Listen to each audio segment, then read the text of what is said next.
ప్రైజ్లాడండి. అందరూ బాగున్నారా?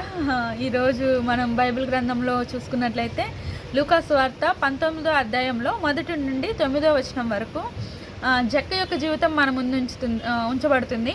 జక్కయ్య అయితే ఆయన ధనవంతుడు, సుంకపు గుత్తదారుడు అనమాట. తను అన్యాయంగా వడ్డీ వ్యాపారం చేస్తూ ఉంటాడు.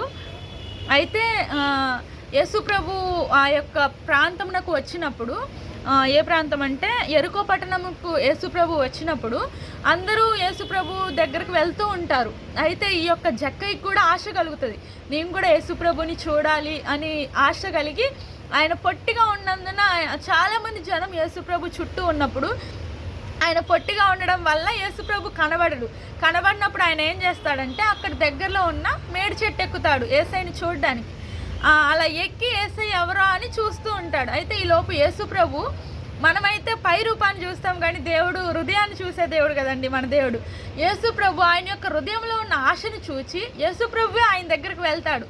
వెళ్ళి, జక్కయ్య త్వరగా దిగు, నేడు నేను నీ ఇంట ఉండవలసి ఉన్నదని చెప్తాడు. అప్పుడు జక్కయ్య ఎంతో సంతోషంగా ఆ మేడి చెట్టు దిగి వస్తాడు.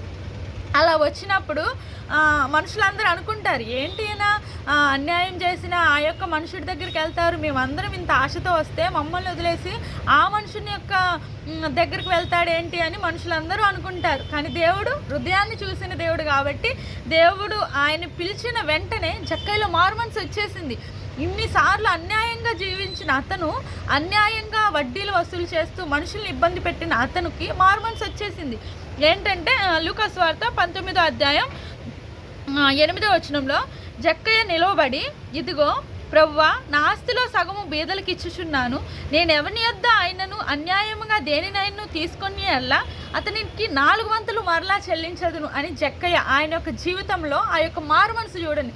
నేను అన్యాయంగా ఎవరి దగ్గర అయితే తీసుకున్నానో 4 ఇచ్చేస్తా అని జక్కయ్య చెప్పాడు. అతను యొక్క జీవితం మారిపోయింది. దేవుడు ఆయన దగ్గరకు రావడం ద్వారా ఆయన యొక్క జీవితం మారిపోయింది. అప్పుడు దేవుడు ఏమన్నాడంటే, అందుకు యేసు, ఇతడును అబ్రహాము కుమారుడే, ఎందుకనగా నేడు ఈ ఇంటికి రక్షణ వచ్చి ఉన్నది అని ప్రభు అయిన యేసుక్రీస్తు వారు మరి జక్కయ్య యొక్క జీవితాన్ని గురించి సాక్ష్యం ఇస్తూ వచ్చారు. మరి మీ యొక్క జీవితంలో ఇంకా ఏదైతే మీరు దేవుడి దగ్గర మార్చుకోలేని వారిగా ఉంటున్నారో, మరి ఇంకా ఏదైతే మీలో అది లోపలే ఉంటుందో, దేవుడు హృదయాన్ని చూసే దేవుడు అండి. మనుషులైతే పై రూపాన్ని చూస్తారు కానీ దేవుడు హృదయాన్ని చూసే దేవుడు కనుక, మరి మీ హృదయంలో ఏమైనా పాపం ఉందేమో, ఆ పాపం విడిచిపెట్టాలని దేవుడు కోరుతున్నాడేమో, మీ హృదయం మారాలి అన్న ఆలోచన మీకు వస్తే చాలు, దేవుడు మీ దగ్గరకు వస్తాడు. అప్పుడు మీ ఇంట్లో గొప్ప ఆనందం, గొప్ప రక్షణ ఉంటుంది కనుక దేవుడు మరి ఈరోజు మీతోనే మాట్లాడుతున్నాడు. మీరు కూడా జక్కయ్య వలె మారు మనసు పొంది దేవుడి యొక్క గొప్ప సంతోషాన్ని పొందుకోవాలని కోరుకుంటున్నాను.